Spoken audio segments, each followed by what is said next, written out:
September 27th, 1986, and August 2nd, 2025, Cleveland, Ohio, in Newry, Maine. In 1986, the town of Cleveland, Ohio tried breaking a huge record held by perhaps one of the largest entertainment companies, if not the largest entertainment giant in the world, of Disney, by releasing an unprecedented amount of helium-filled balloons into the Cleveland metro sky. What ensued was a biological disaster of epic proportions. Car accidents, a closed airport, and 2 people even dying. On the surface, a whimsical story and tale, but perhaps a bigger one about biting off more than you can chew. And also on today's episode, in Newry, Maine, a couple has come forward claiming to have a front row seat to a Bigfoot encounter in the state known as Vacationland. Did they in fact have a bona fide Bigfoot encounter?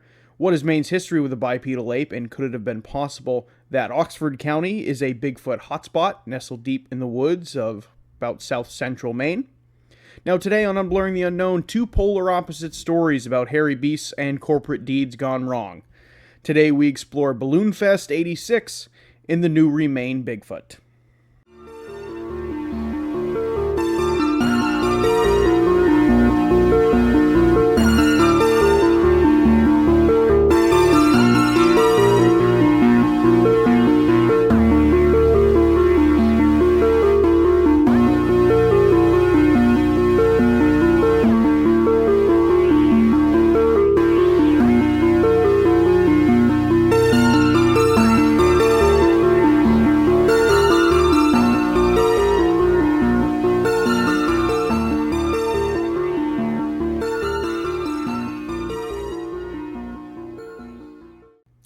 Welcome back to Unblurring the Unknown. As always, I am your host, Dominic, and if you are listening to this show, first I want to say thank you for doing so. And if you're listening to this on YouTube, please hit like, comment, and subscribe for me. It helps me out within the algorithm, and I greatly appreciate it. If you're listening to this on Spotify, please turn on post notifications so you get notified every time I post a new episode, and it helps me out a lot. And while you're doing that, feel free to follow me on Instagram at Unblurring the Unknown and TikTok on the same handle as well. Now, today on the show, those of you who have been with me for quite some time, every now and again, I try to sneak in a little dual topic episode in there. And now I tend to do these every now and again, and to be honest with you, I love doing them. However, it's just a lot of the time I discover the topics that I end up wanting to cover as a dual topic. I end up finding kind of more research and more substance than I initially thought, which usually makes me end up doing that as a whole episode just dedicated to one topic as opposed to something dedicated to 2. However, that is not the case this week. And today on the episode, we have 2 very, very different topics today. The first one being Balloonfest 86, which on the surface seems very innocent. Like, oh, what's Balloonfest? That sounds so much fun. I love balloons, just as much as the next guy. But what happened during Balloonfest in Cleveland, Ohio in September of 1986 went on to become one of the worst examples of human pollution that even led to, and it caused significant ramifications. Everything, it was an absolute disaster. I won't spoil the whole thing of what happened. And this was an event that caused significant ramifications of perhaps, something with good intentions turning sour in a very, very quick way. Now, of course, this kind of seems like a very lighthearted topic, but it has some good talking points mixed in there as well. And secondly, on the show today, I want to talk about a recent Bigfoot sighting not too far away from where I currently live, which is just up north a little ways in Maine, in Newry, Maine, to be specific. Now, I saw this story making its rounds throughout local Facebook groups and in the local news, so I wanted to dive into it and perhaps explore what it was that was seen that day in broad daylight on the middle of a rather busy Maine road in, kind of this southeast central-esque part of Maine in the Grafton Notch State Park in Oxford County. The county in Maine where a collection of very, very compelling Bigfoot sightings have taken place, not just recently in Oxford County. You have some in 2020, some in 2022, also some dating back to the 1990s and things like that. Oxford County seems to have a history with Bigfoot sightings, and it kind of sticks out as maybe a possible hotspot, and I want to dive into that as well. So, in summary, I have some very good variety for you all in today's episode, and I hope you all enjoyed it. Now, with that little kind of intro out of the way, let's dive into Balloonfest 86 first, and let's go over what happened. Now, during this time leading up to Balloonfest, Cleveland was a city on the decline by a large majority. In the 1970s alone, 23.6% of the population decided to move elsewhere, and this was due to a combination of factors. The industrial backbone of the old Cleveland area was failing. Steel factories and mills began to close. Lake Erie and the nearby Cuyahoga River were starting to die, if not dead at this time, due to manufacturing waste and debris that was being dumped into the river. In 1969, public interest would be shined onto the river when a Time reporter would witness a river fire, which is basically when the river that has so much kind of industrial waste in it would be accidentally lit on fire, and this would be done by a passing train, spitting sparks off of the rail tracks. And because of the river being so polluted and so bogged up with this industrial waste, this waste would actually just catch the river on fire. And this kind of shined a new light on what was happening in the Cuyahoga River and Cleveland during this time with the dumping of industrial waste. And just a little knowledge nugget, it was actually perfectly legal during this time for these manufacturing companies to dump all of this waste into the river, which is just absolutely mind-boggling to me, and it shows you how far that we've come as a society to pay better attention to what we're doing with the environment and kind of look back on the past and looking at the environmental atrocities we've committed in the past and trying to fix our mistakes from the past. Now, you couple this with Lake Erie, the Cuyahoga River dying, steel mills, jobs are leaving, and Cleveland also had a high notoriety with mob violence as well during this time. The 1970s in Cleveland was not exactly a good or safe place to be, and you could say that the city of Cleveland needed to rebound in quite a far way, and that it definitely needed something that was both a feel-good story, but also something to be proud about, and this is where Balloonfest started to take shape. Now, this is where the greater Cleveland chapter of the United Way stepped in. Now, I might just be stupid, which that could very well be the case, but I, of course, had heard of United Way, but I didn't really know what they did on a day-to-day basis. So I wanted to dive into it, and according to the United Way's website, their mission and values are stated as, and I quote, United Way seeks to improve lives by mobilizing the caring power of communities around the world to advance the common good. True to our founding spirit, whenever there is a need in our communities, United Way is there. We bring a comprehensive approach to every challenge, actively listening and responding to local needs. Our reach across tens of thousands of communities means we can share innovations and scale impact to improve lives around the world. And in addition to this, they state, we envision a world where every person in every community is thriving, from strengthening local resilience to advancing health, youth opportunity, and financial security. We're working towards a future where every person in every community can reach their full potential. Now, again, I didn't know all this, and now I do. And like I said, I might just be dumb, but I have never interacted with the United Way before, so I wasn't really sure what they did. But this 1980s in Cleveland, the United Way had this idea for Balloonfest. Now, the Greater Cleveland chapter of the United Way, led by Dr. George Frazier, had an ingenious idea. In an effort to help spark the chapter's donation campaign, he had an idea. Dr. Frazier was just at Disney World in Anaheim, California, and witnessed a balloon launch there where Disney released 1.2 million balloons into the air to help celebrate the park's 30th anniversary.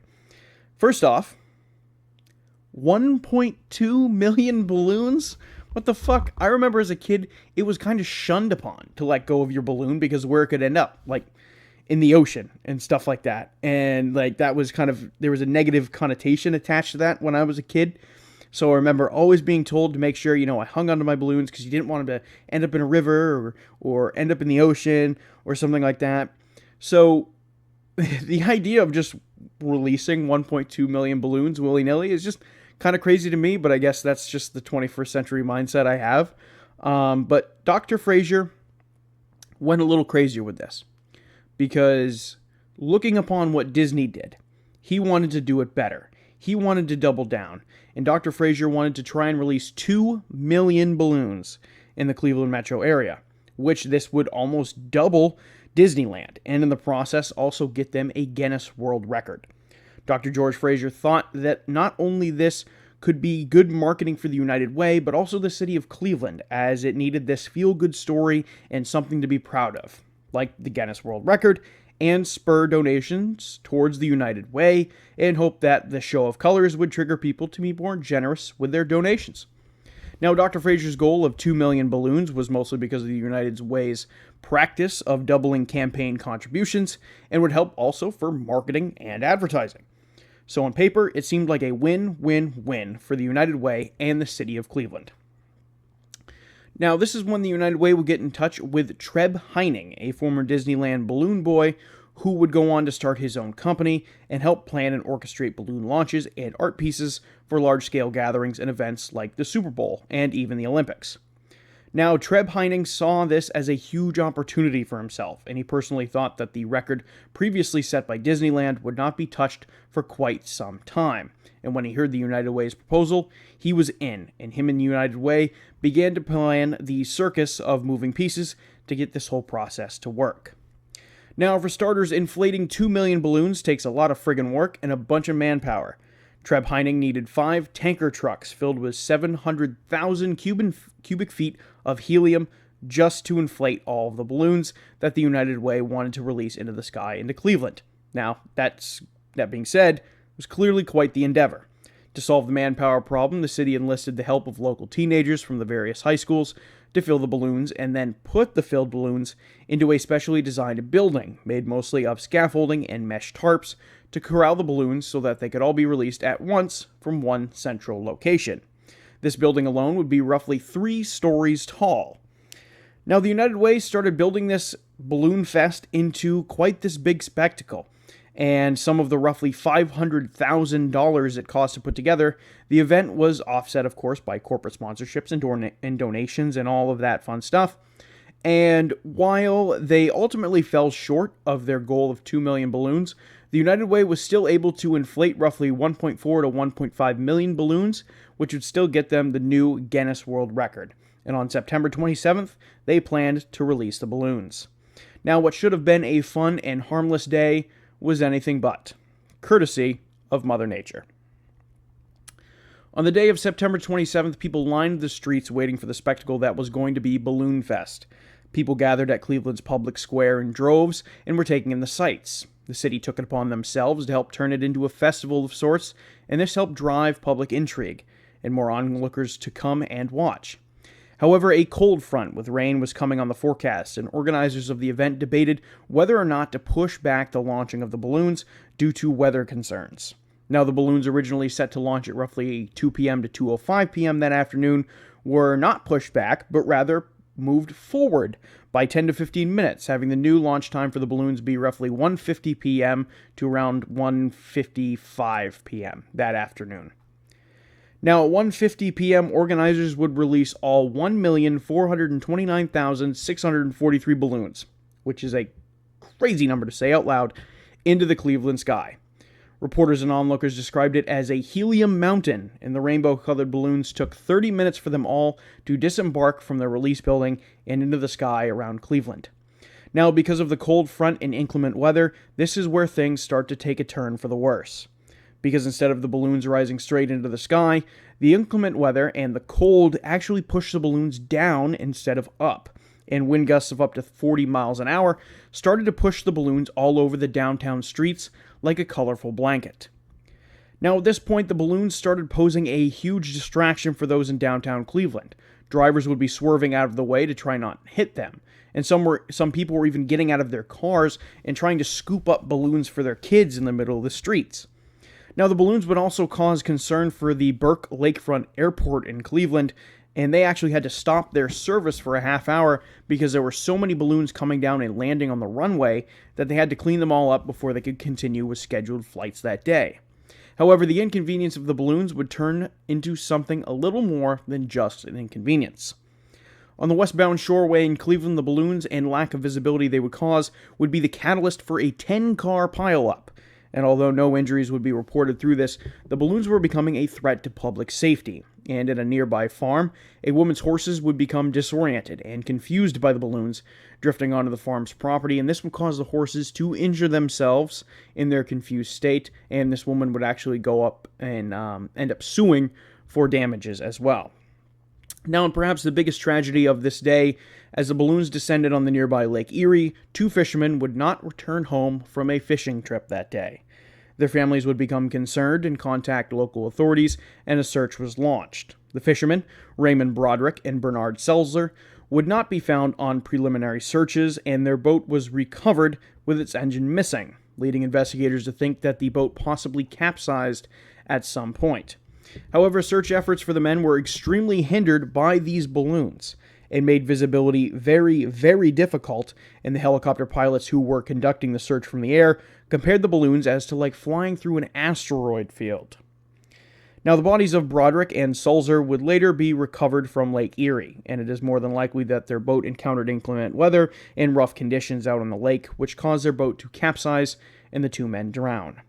But because of the affiliation with the balloons, and the balloons hampering the investigation, it did not take long for people to try to put the two together and say that Balloonfest was responsible for the two men's death. However, there is no way to prove that. Because of all of this, the chaos on the streets and highways, two men going missing and being found dead after investigations were being hampered by these balloons, and of course closing airports, and all of the pandemonium all around the city from these balloons being pushed back into the city, Balloonfest 86 is viewed as a massive failure. Again, many have criticized the view of Balloonfest 86 and how it has been portrayed by news outlets as this being, as an absolute failure. And while it was to a certain degree, many think that that is very much overblown. And while Cleveland was credited with the new world record for the largest balloon launch, Disney would re-up them again and take the crown back when they released a slightly larger balloon launch to help promote the movie Aladdin. And you might be wondering, there was no accidents reported in that balloon launch. Now, when it was all said and done, the fundraiser basically lost money, in part due to the settlements of damages that the United Way had to pay out to those affected by the subsequent accidents. Now, while Balloonfest 86 is not this huge disaster or unsolved crime, it remains a fun yet colorful reminder that sometimes ego and ambition can get in the way and end up endangering more lives than what it could ever be worth.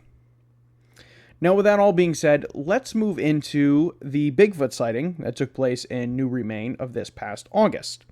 Now, again, in comparison to perhaps some other Bigfoot sightings out there, this might be pretty entry level, but this sighting took not too far away from me, and I kind of saw some posts about it, so I wanted to dig into it. And I found the entire sighting that was published on the BFRO website.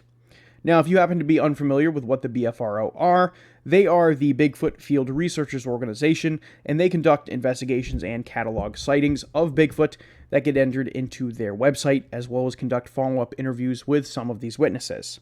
So, conveniently enough, this entire sighting is cataloged on the BFRO website, as well as a follow-up interview done with the witnesses of this sighting, and I want to dive in and read this BFRO entry to you all. Year 2025, season summer, month August, date August 2nd, today.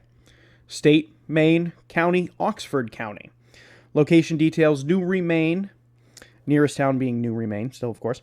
Nearest road was Bear River Road, and observed. My husband and I today were driving through and out of Grafton State Park when a large brown biped came out of the woods and ran across the street. The car in front of us was closer to it and had to brake, so it was clear they saw it too. It was pretty large, all brown, and moving very quickly. One thing of note is the way it carried its arms almost behind it as it ran across, which seemed odd and unhuman-like. I had my husband drive up to the place where we saw the figure to make sure there weren't any people on the side of the road or any parking areas. At the spot where the figure crossed, it's fully outside of the park. No parking lots, sidewalks, or any place someone could have gone other than directly into the woods. Even though not much time passed from where it crossed ahead and when our car got to it, the spot there was nothing in the woods or near the side of the road. Other witnesses. My husband and I in our car and whoever was in the car in front of us. We spent the day at the state park hiking and visiting the waterfalls. Other stories. First time in this area, never seen anything like it before. Time and conditions. Middle of the summer day, around 1:20 p.m.-ish. Environment. Forested area right out of the state park. Trees on both sides crossed across the street.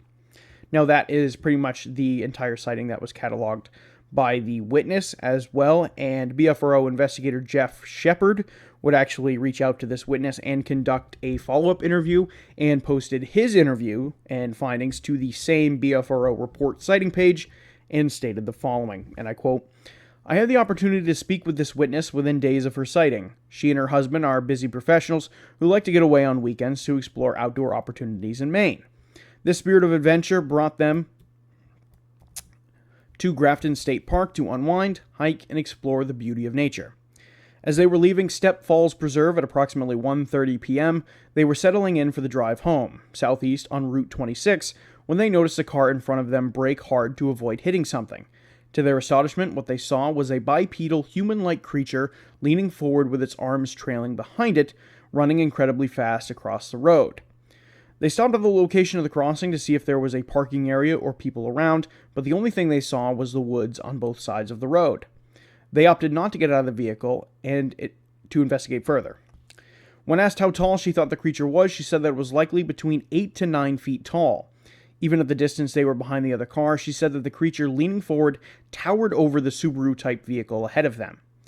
Asked if she could see the license plate on the car in front of them was also from Maine, she said at the distance they were at, she couldn't tell. What stood out to the couple was the height of the creature, the odd nature of how the creature ran with its long arms held behind it, and how fast and smoothly it crossed the road. It had a large head and a jacked, muscular build. When asked about the possibility of it being a local animal, she said it could have not been a moose. She was hoping to see a moose that day, as it was bipedal and human-like. She said it was not a bear. The color of the creature was a chocolate brown, not black like the local bear population. The speed that it ran on 2 feet was too fast to be a black bear on 2 legs. It was also too large to be a bear, both in height and body size. I found her to be well-spoken and credible. She filed her report on the day of their incident and was hoping the car in front of them that almost hit the creature would also file a report validating what they saw. Her husband was a skeptic when it comes to Bigfoot, and she thought they were only in the Pacific Northwest. She feels that what they saw was likely a Bigfoot. She said she was disappointed that she had turned off her video camera after their hike. She said that she would likely use a dash camera while out exploring in the future. This incident location is in Oxford County, Maine. The BFRO has more published reports in this county than any other county in Maine. 5 first-person reports, including this one, are posted publicly on this website. There are 19 other reports from Oxford County that are not posted publicly but are documented in the BFRO database, accessible to BFRO investigators. Those reports span several decades. A portion of those reports are secondhand stories which BFRO does not post publicly on the BFRO website. The BFRO website only shows statements written by the eyewitnesses, except in rare circumstances where someone is essentially dictating for the witness. Secondhand stories are often reliable, though they become more relevant when they occur in a cluster, such as when there are several old secondhand stories from the same vicinity. And close quote. Now, Oxford County, Maine, of course, is no stranger to Bigfoot reports, as investigator Jeff Shepard listed in his follow-up interview. There have been numerous sightings, not just in Oxford County, but all over central and northern Maine. However, Oxford County does have the most sightings, whether direct visuals of the creature or other encounters such as footprints or unexplained noises. The most recent encounter to take place in Oxford County before this one would be in August of 2022 when a fisherman near Greenwood, Maine, would hear a variety of strange knocks while in the woods at a remote trout pond, as well as hear multiple trees fall strangely in the woods. Now, this witness felt compelled to report it because this report would come 2 years after a multi-witness sighting just 15-20 minutes down the street in Bryant Pond, Maine, like I said, just 2 years prior. September 26, 2020, Old County Road, Bryant Pond, Maine. 3 friends riding four-wheelers near the power lines in a clearing that connected to one of the friends' properties. And as it turns out, these 3 friends were, like I said, riding four-wheelers around the property. Of course, it would be almost into the fall season in New England, a pretty pleasant day outside. You're at a friend's house, you're riding some four-wheelers, and of course, if you're not familiar with backcountry New England, there are very large swaths of land that are cleared out extensively for these power lines to go through. So that's a pretty common occurrence, especially if you're in the woods or if you are, like I said, kind of in the back country a little bit. Now, these three friends were cutting a downed tree out of the ATV trail when one of the witnesses, who was the one who wrote this report, said that their two friends were staring intently down the hill. Their words were that they had, and I quote, the 1,000-yard stare, like they could not fully comprehend what they were looking at. The witness who wrote this report, whose name is Mark, looked up at what they were looking at and noticed a very large bipedal creature about 200 yards away. Now, at first, the creature did not notice them, but when it did, it turned quickly and made a dash into the woods. Mark says that there is approximately 400 feet of woods between this clearing where the power lines came through and the main road. Mark hopped on his four-wheel to try and get a better look and drove down to where the creature made a beeline into the woods, and it was completely gone. Somehow, this creature had managed to clear the 400 feet of woods and seemingly cross the main road out of sight in under 2 minutes, according to Mark. The friends investigated the other side of the road where the creature crossed and ended up hearing a small howl, followed by 3 to 4 tree knocks. In addition to this, it was in the middle of the daytime. Now, of course, we have not talked about Bigfoot much on this show, like I previously had mentioned. However, it is definitely something that I want to cover more in the future. And on top of that, it would come as no surprise to me that Maine poses itself as prime Bigfoot real estate. Endless expanses of woods and ample hiding spaces away from the prying eyes of humans make it a perfect place to live if you happen to be a reclusive creature. Now, of course, I am no expert, but I think that Bigfoot in some regard must be a real creature. Now, anybody who has personally known me for quite some time knows that I think I have personally believed in Bigfoot since I was probably 14 years old.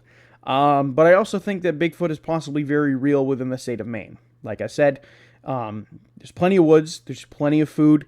There is kind of a lack of apex predators besides the black bear. So it would make a lot of sense for Bigfoot because of the location, because the ruralness. Maine has just so much woods, a lot of it that people don't even go into on a yearly basis. Maybe a lot of woods that, regular Mainers don't even touch in their lifetime. It is just so huge and so expansive, and it's impossible for people to cover it all. And it poses, like I said, as perfect habitat. But again, when it comes to the Newry Maine sighting in particular, I think it is possible that, again, maybe this is a misidentification of some sort. However, I do find that coming into question when you have daylight sightings like this one in Newry and the one in Bryant Pond, which are not very far away from each other at all. You have the secondhand sighting in Greenwood, and obviously I happen to go through the rest of the sightings as well that were cataloged by the BFRO in Oxford County. There was another first-hand sighting as well. You also have secondhand reports as well.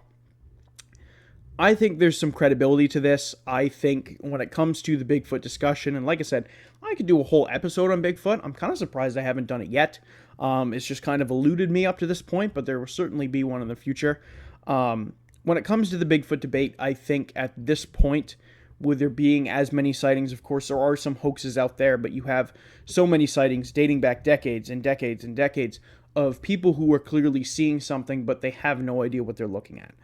And, I compare the Bigfoot debate to a lot like the alien debate, There is just so much out there, whether you want to believe it as a hoax or whether you want to believe it as something else.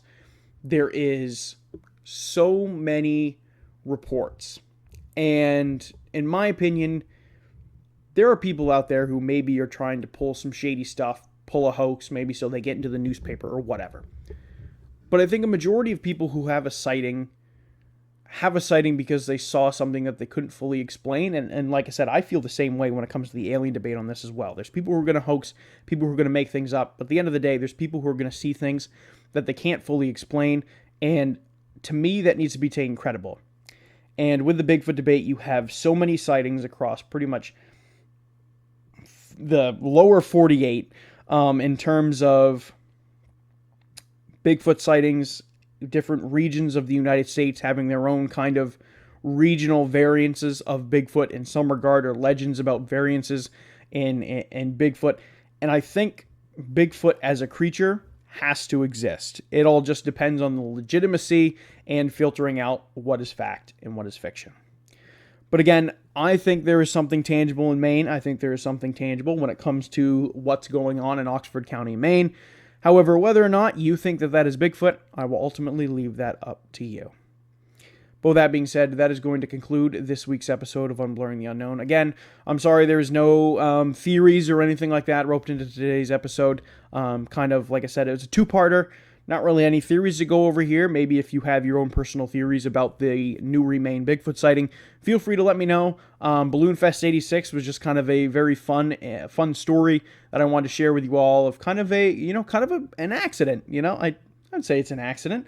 And that's kind of another category we haven't really covered. I do like fascinating little stories like that, like Balloonfest 86, where something goes wrong and kind of human nature gets the best of us. Our egos get the best of us, and it ends up hurting people. And I think that is a very fascinating, subgenre of what I look into, if you even want to call it that. But yeah, I wanted to cover it for this week because I found it very fascinating. I found both of these cases very fascinating, but they did not have enough meat on the bone for them to be individual episodes, so I wanted to combine the two. You got the best of both worlds, and you got them both for this week of Unblurring the Unknown. But that being said, that is going to do it for me for this week, for this episode, over Balloonfest 86 and the 2025 Newry Maine Bigfoot sighting. Thank you so much for your support, and I will see you all on the next one.